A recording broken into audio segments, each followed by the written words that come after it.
Les débats de l'été Sud Radio, midi 13h30, Thierry Staner. L'heure de la rentrée a sonné pour les responsables politiques. La plupart des partis organisent leurs universités d'été. Et ce matin, le gouvernement a repris le chemin de l'Elysée pour le premier conseil des ministres autour d'Emmanuel Macron, le chef de l'État, qui a promis une initiative d'ampleur d'ici la fin du mois d'août. À quoi faut-il s'attendre du côté de la majorité et du camp macroniste? Pour en parler ce midi, j'ai invité Belkir Belhaddad, député Renaissance de la première circonscription de la Moselle. Bonjour. Bonjour. Jean Garrigue, historien et politologue. Bonjour Jean Garrigue. Bonjour. Et Jean-Philippe Dubrulle, directeur d'études à l'IFOP. Bonjour. Bonjour. Belkir Belhaddad, votre collègue Carl Olive, député Renaissance des Yvelines, a publié une tribune dans le journal du dimanche et Sylvain Maillard, le chef des députés Renaissance, l'a convoqué devant le bureau du groupe à l'Assemblée nationale où il risquerait une sanction. Vous êtes plutôt sur la ligne Olive ou sur la ligne Maillard? Excellente question. Bonjour à tous. Écoutez, Carl Olive a décidé de s'exprimer dans le JDD. C'est son choix que je respecte. Alors que le président du groupe avait justement demandé d'entendre un peu dans l'attente de voir la ligne éditoriale posée par Geoffrey Lejeune. Moi, je suis totalement convaincu que le respect de l'indépendance éditoriale des journalistes, c'est un principe essentiel de la liberté de la presse et que chaque rédaction a le droit d'avoir sa propre ligne éditoriale tant qu'elle respecte ses obligations. Et je pense que c'est pas au rôle d'un actionnaire de l'imposer. C'est là où je crois il y a divergence. Jean Garrigue, d'un mot que vous inspire cette oukase de la majorité contre un média comme le journal du dimanche? Écoutez, c'est compliqué, mais c'est vrai qu'on est en présence d'une surconcentration inhabituelle des médias, et c'est vrai avec une forme d'interventionnisme du propriétaire qui tranche avec ce qu'ont été les pratiques depuis quelques années. On avait connu plus ou moins ça il y a une trentaine d'années avec le groupe Hersant, et c'est vrai qu'aujourd'hui, avec ce qui se passe autour de M. Bolloré, il y a quelque chose qui, on le voit, menace une forme d'indépendance de la presse, et d'ailleurs les départs et les grèves de journalistes l'attestent. Donc je comprends qu'il puisse y avoir quand même des réticences du côté du groupe Renaissance. Bon, maintenant, faut-il interdire à un député d'intervenir dans un média? C'est un problème. J'avoue, j'ai pas la réponse. Je pense qu'il s'agit là d'un acte, j'allais dire, symbolique. En tout cas, la prise de position du président de groupe fait part d'une réticence, même d'une hostilité face à cette surconcentration médiatique. Maintenant, je pense aussi qu'il faut respecter la liberté d'abord de l'information et la liberté d'expression de chacun, y compris des députés d'un groupe politique quel qu'il soit. Donc vous voyez, j'avoue que là-dessus, je ne suis pas rigide et je n'ai pas véritablement de réponse appropriée. Alors après l'annonce par Emmanuel Macron d'une initiative politique d'ampleur à la fin du mois, initiative politique d'ampleur, c'était ses mots, l'Élysée a précisé que le président souhaitait seulement travailler avec ceux qui composent l'arc républicain, c'est-à-dire tous les partis sauf le Rassemblement national et la France insoumise. Est-ce que cette posture est entendable par les Français, Jean-Philippe Dubrulle? On parle à tout le monde sauf à ceux-là. Alors, elle est entendable dans la mesure où, et c'est la stratégie de l'exécutif et de la majorité relative depuis un certain nombre de mois, elle est entendable dans la mesure où le camp présidentiel a pris soin de profiter du mode d'expression et parfois des outrances de la France insoumise pour finalement écarter, repousser, reléguer ce parti-là aux franges du fameux arc républicain. Donc c'est quelque chose qui est entendable surtout, il faut se l'avouer, entendable surtout pour le socle électoral et de sympathisants de la majorité. Bien sûr. Parce que c'est ça, on n'est pas quand Emmanuel Macron où Elisabeth Borne parle d'arc républicain et tente en gros d'écarter tout ce qui selon eux en sort, c'est pas dans une volonté d'apaisement, de concorde ou de réunir, rassembler les Français. Rassembler les Français, ça veut dire prendre tout le monde. Là, on est vraiment dans une démarche de finalement de stimuler, de servir, de rassurer sa propre base à soi, qui sont les électeurs En Marche et un peu, on va dire, de la gauche et la droite de gouvernement, comme on disait avant. Jean Garrigue, cette expression l'arc républicain qu'on entend à tout bout de champ, qu'est-ce qu'elle vous inspire ? Historiquement, elle inspire beaucoup de choses parce que c'est une expression, sous d'autres formes, on employait à l'époque la défense républicaine, la concentration républicaine, déjà sous la Troisième République, qui tendait effectivement à exclure du champ, ou en tout cas à combattre des forces qui s'en étaient exclues ou qu'on considérait comme exclues de ce champ. Bon, la stratégie de conflictualité qui a été choisie par la France insoumise depuis 2022 de manière très, très claire permettrait de justifier en tout cas cette assertion et cette manière de voir les choses. Mais comme l'a dit mon camarade, c'est avant tout un message adressé à l'électorat d'Emmanuel Macron et peut-être aussi une manière de, comment dirais-je, consolider ou d'aller vers la consolidation de ce qui va être quand même, à mon sens, l'axe politique des semaines et peut-être des mois qui viendront, c'est-à-dire un rapprochement présumé, en tout cas une tentative de rapprochement avec les Républicains. Donc en excluant, si vous voulez, d'un côté le Rassemblement national et de l'autre la France insoumise, on renforce la potentialité d'un accord avec les Républicains. Et je pense que c'est ça, fondamentalement, qui est aux origines de cette démarche. Belkir Belhaddad, vous y croyez, vous, à ce rapprochement avec les Républicains? C'est pas gagné sur le papier. Belkir? Oui, je vous ai perdu. Pardon. Je vous demandais si vous y croyez, vous, à ce rapprochement avec les Républicains dont parlait à l'instant Jean Garrigue. Je pense que oui, il suffit simplement de regarder le nombre de textes qui ont été votés. Je prends les propositions de loi qui ont été proposées par notre majorité, même si elle est relative. Nous avons réussi à les faire adopter à l'unanimité pour les 2/3 d'entre eux.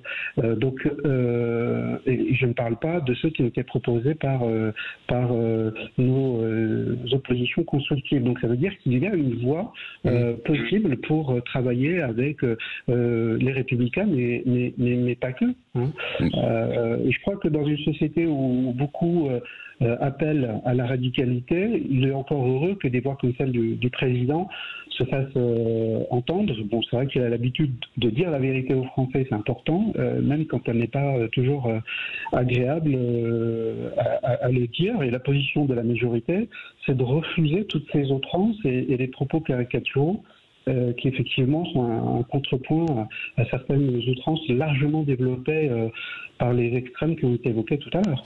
Bon, on verra bien à quoi ressemble cette initiative politique d'ampleur annoncée par Emmanuel Macron pour la fin août. En attendant, du côté des Républicains, quand Olivier Marleix assure qu'il déposera une motion de censure contre le gouvernement si, par exemple, la loi sur l'immigration est trop laxiste, il y a encore du chemin à faire pour rapprocher les macronistes des LR, Jean Garrigue. Ah oui, ça c'est une certitude, on l'a bien vu au moment de la crise des retraites et ça continue. Bon, d'abord, vous avez une frange autour d'Aurélien Pradier dont on voit très bien qu'elle se situe sur le terrain d'une droite sociale et donc en opposition assez claire par rapport à ce qu'est la politique menée par Emmanuel Macron et Elisabeth Borne. Et puis au sein même donc de la majorité des LR, on voit bien qu'il y a des divergences non seulement idéologiques mais stratégiques sur la manière de préparer les échéances qui arrivent. Est-ce que c'est ça aussi? Il y a d'abord un renouvellement sénatorial au mois de septembre, puis les élections européennes. Donc si vous voulez, tout ça fait que vous avez une nécessité de peser très, très, je dirais, finement la stratégie qui va être choisie, et évidemment avec la crainte d'être absorbé, dévoré par ce qu'on appelle le macronisme ou la Renaissance. Donc il y a là une difficulté majeure, même si sur le fond des choses, sur un certain nombre de sujets, il peut y avoir convergence. On peut trouver effectivement des convergences. Mais je le répète, sur le plan de la stratégie politique, c'est pas du tout évident que les Républicains aient intérêt à cette alliance. Le gros morceau de la rentrée parlementaire, ce sera évidemment le projet de loi de finances. Et la potion risque d'être amère pour les Français, puisqu'on parle d'augmenter la fiscalité écologique, une hausse des franchises médicales, d'une taxe sur les sociétés d'autoroutes. Est-ce que la bombe sociale menace la rentrée, Jean-Philippe Dubrulle ?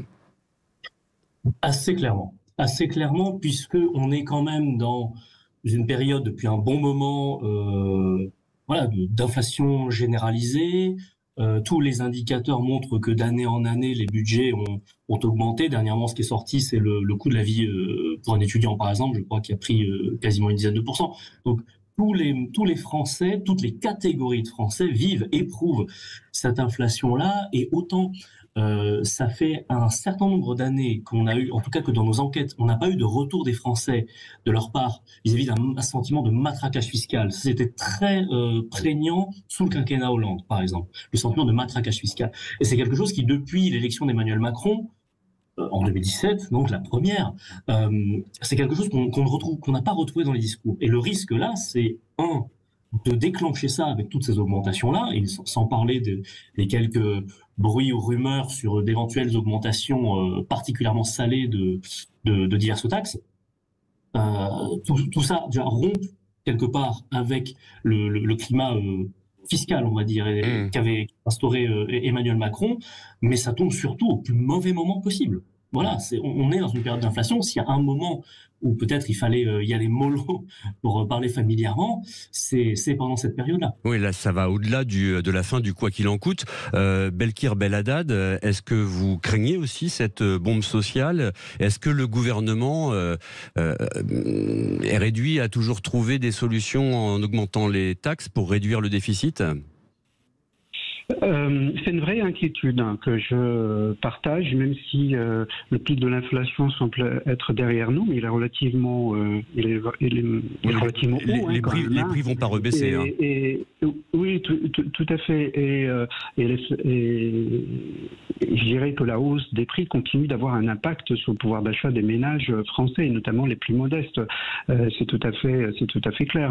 Donc une vraie inquiétude de ma part. Les pistes qui sont proposées, parce que ce sont des pistes aujourd'hui, que ce soit la suppression de Pinel, le bouclier tarifaire, voilà, ce sont un ensemble de mesures de pistes. Le projet de loi sera présenté dans un mois et aura un débat parlementaire avec un certain nombre de propositions. Malgré tout, nous continuons à soutenir notamment nos artisans, les étudiants, ou à l'occasion de la rentrée scolaire,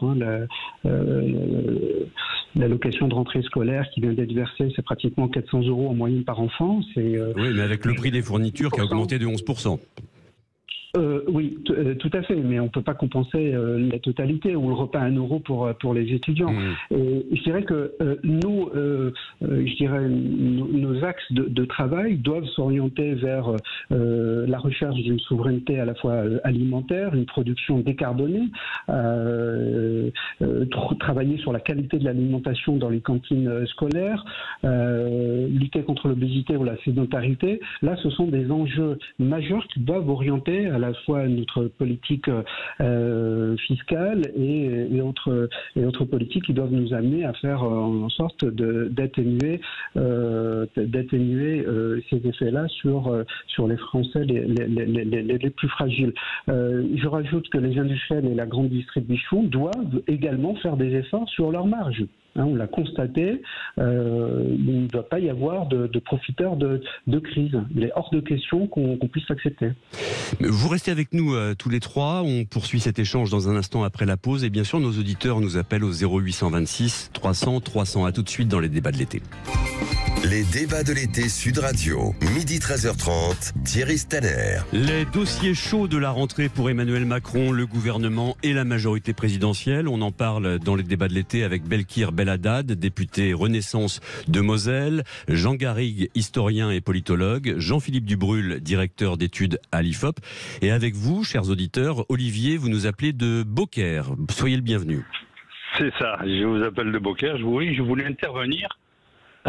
Surtout suite à ce qui s'est passé à Nîmes et ce qui s'est passé à Marseille aussi, puisqu'il y a un jeune de 14 ans qui est mort encore hier à Marseille d'une fusillade. Je comprends pas le gouvernement, il fait pas son boulot, il n'est pas à la hauteur. Je vais vous expliquer quelque chose. Moi j'habite Beaucaire. Si demain je veux une Kalachnikov, je sais où il faut aller la chercher. Moi je le sais et je devrais pas le savoir parce que normalement c'est secret, c'est des endroits. Mais à Beaucaire, tout le monde le sait. Et je pense qu'à Nîmes, c'est exactement la même chose. Les gens savent, s'ils veulent une Kalachnikov, ils savent où il faut aller, ils savent le prix que ça coûte, on peut l'acheter. Et je ne comprends pas que la police, elle ne sait pas. Tout le monde le sait, sauf la police. À un moment donné, il y a quelqu'un qui ne fait pas son travail. Et qu'est-ce que vous attendez du gouvernement? Le ministre de l'Intérieur a envoyé la CRS 8 honnêtement, à Nîmes, là, on en parle maintenant. Mais c'est toutes les semaines des tirs de Kalachnikov. C'est tout le temps dans le même endroit. À un moment donné, il faut dire stop, c'est des fusils de guerre. Il faut envoyer l'armée, il faut envoyer des soldats, il faut envoyer des tireurs d'élite. Et je vais être méchant, sévère, je ne devrais pas le dire, mais ces gens qui courent avec des Kalachnikov qui tirent, il faudrait des snipers pour les tuer, pour leur mettre une balle dans la tête. Oui, parce qu'ils ne méritent que ça et ils sont irrécupérables. Je vous dis bien, ces gens-là sont irrécupérables. Il faut démanteler le trafic avant tout. Parce qu'il va aller en prison, il va recommencer. Alors vous savez, dans les prisons, quand les jeunes ils sortent, parce que j'étais dans une entreprise où il y avait beaucoup de délinquants qui étaient embauchés parce que le père venait pleurer pour pas qu'ils aillent en prison. Et quand ils sortent de prison, ils ont pris un grade, ils ont pris du galon. Vous entendez les jeunes, moi j'avais des jeunes qui travaillaient avec moi, ils étaient sous mes ordres, ils disaient oh lui respect, il a fait 2 ans de prison. Mais c'est quoi ça? On est où là? Bon, on comprend bien, Olivier, que vous appelez à davantage de sécurité, à davantage de fermeté du côté de la police et de la justice. Jean-Philippe Dubrulle, cette question de la sécurité, c'est vrai qu'elle est importante. Elisabeth Borne a dit se fixer pour objectif de répondre aux priorités des Français et elle a cité dans cet ordre-là, dans son tweet, dans son X, comme on dit maintenant, santé, éducation, pouvoir d'achat. Pas un mot sur la sécurité. C'est le bon tiercé dans ce qui préoccupe les Français aujourd'hui? Alors oui, globalement, c'est le bon tiercé. Ça reste les préoccupations assez prioritaires, assez immédiates. Mais c'est vrai que l'absence de la sécurité ou de l'insécurité dans la liste d'Elisabeth Borne est très surprenante parce que il n'y a pas plus tard que le mois dernier, on a quand même vécu des événements, les émeutes urbaines, particulièrement marquants, alors qui ont quand même eu un effet de sidération sur une partie de la population et sur la classe politique dans son ensemble. Donc, c'est comme si finalement cet événement-là avait disparu, alors qu'on voit que oui, la sécurité est un enjeu assez fondamental de nos compatriotes. Et puis, plus globalement, sur ce que fait l'exécutif, il y a une espèce quand même de flottement depuis l'adoption de la réforme des retraites au forceps, une espèce de quinquennat en suspens depuis, et on ne sait pas trop, en fait, où veut aller l'exécutif. Là, ce qui est énuméré, par exemple, Elisabeth Borne comme priorité, finalement, c'est l'exécutif, ce qu'il fait depuis plusieurs mois, c'est courir après l'actualité, sans définir forcément de cap, toujours dans la réaction. Et on voit bien que ça aussi se fait sur la thématique de l'insécurité, c'est-à-dire que quand il y a des tirs dont on parlait là à l'instant, quand il y a des tirs en ville, on dit qu'on dépêche une compagnie de CRS, fort bien. Quand il y a des émeutes urbaines, on annonce 2-3 mesures, mais on est plus d'un mois après, par exemple, de ces émeutes urbaines. Enfin, c'est quoi qu'est-ce qu'il en reste en fait? Et ça, pour le coup, les Français ne sont pas dupes de tout ça. Ils voient en tout cas qu'il y a, oui, une forme de flottement. Belkir Belhaddad, député Renaissance, vous avez l'impression que la Macronie court après l'actualité, comme disait Jean-Philippe Dubrulle, sans véritable ligne d'horizon? Non, on ne court pas derrière ça. Ce sont des problèmes complexes qui ne datent pas d'aujourd'hui. Ça fait plusieurs dizaines d'années. On ne peut pas nous mettre au bilan tout ce qui n'a pas pu être fait ces 20 ou 30 dernières années. La lutte contre le trafic de stupéfiants et des réseaux mafieux qui s'est intensifié. C'est un phénomène franco-français. C'est à l'échelle européenne, mondiale qu'il faut... oui, mais parlons de la France. Parlons de la France. Mais la présence permanente de la CRS 8 est pour moi quelque chose de prioritaire. C'est pas simplement y aller quand on a un décès malheureux d'un enfant. Il y a des priorités qui ont été fixées par la première ministre. Belkir Belhaddad, la ligne devient mauvaise. Jean Garrigue, vous voulez réagir d'un mot sur cette question de la sécurité qui, alors Darmanin a effectivement envoyé la CRS 8 à Nîmes et il est très présent sur ce sujet-là, mais apparemment c'est pas dans la feuille de route immédiate d'Elisabeth Borne.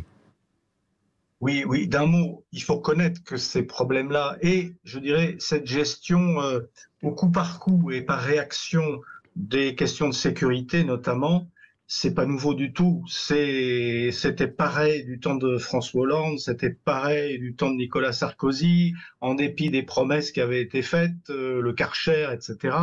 Nicolas Sarkozy avait même enlevé cette police de proximité dont on nous dit aujourd'hui qu'elle est tellement nécessaire pour restaurer un semblant d'ordre et d'apaisement dans les quartiers. Donc, il y a des choses ont été faites. L'ambition pour Marseille de la part d'Emmanuel Macron, c'était un plan qui se voulait à long terme. Mais ce qui ressort de tout ça, c'est qu'il y a une demande sociale de fermeté, de sécurité, qui est très très forte, qui justement touche un certain nombre d'électeurs qui ne sont pas considérés dans l'arc républicain, et ça, je pense que c'est une faute de ne pas tenir compte de ces électeurs-là, et donc, effectivement, on attend quelque chose qui soit une ligne qui soit tracée par l'exécutif. Et c'est vrai qu'on est dans une période de l'après-crise des retraites où c'est le flottement. Et c'est pour ça qu'on attend aussi cette grande initiative dont parle Emmanuel Macron et qui devrait... la grande difficulté étant de trouver une majorité pour voter tel ou tel plan ou telle réforme sécuritaire. Et c'est là encore, on en revient à cette alliance possible ou probable ou impossible avec les Républicains. Ou improbable. Ou improbable. Et la manière d'essayer de fédérer une partie de l'opinion autour de ce plan. Et Dieu sait que ça sera très compliqué, il me semble. Justement, il nous reste très peu de temps, mais on ne peut pas passer sous silence le projet de loi immigration qui devrait finalement arriver en débat. C'était un peu l'arlésienne, ce projet de loi. Problème, le texte de Gérald Darmanin ne semble satisfaire personne, ni la gauche qui dénonce sa dureté, ni le RN qui le trouve trop laxiste, et ni les Républicains qui sont vent debout sur la dimension emploi notamment. Comment se présente l'équation? Ce sera un 49-3 ou le projet risque encore d'être reporté, Jean Garrigue? À mon sens, c'est tout le pari d'Emmanuel Macron et d'Elisabeth Borne de réussir sur ce terrain-là à éviter le 49-3, parce que le 49-3 va déjà il est préempté pour tout ce qui concerne les questions budgétaires. Oui, ça, c'est sûr. Sur cette question-là, c'est le test en fait. Cette loi sur l'immigration, c'est le test de la capacité de Renaissance à trouver une convergence avec les Républicains. Et c'est assez mal parti puisqu'on avait vu qu'Éric Ciotti avait lui-même lancé des propositions qui mettaient la barre beaucoup plus haute que celle de Renaissance. Donc vous voyez la difficulté, mais à mon sens, là, il va y avoir un test qui est très important pour l'avenir. Merci beaucoup à tous les trois, Belkir Belhaddad, député, Jean Garrigue et Jean-Philippe Dubrulle, d'avoir participé à cet échange dans les débats de l'été sur Sud Radio. Après les infos de 13h, je vous invite à une balade sur les quais de Seine à Paris avec les bouquinistes. À tout de suite.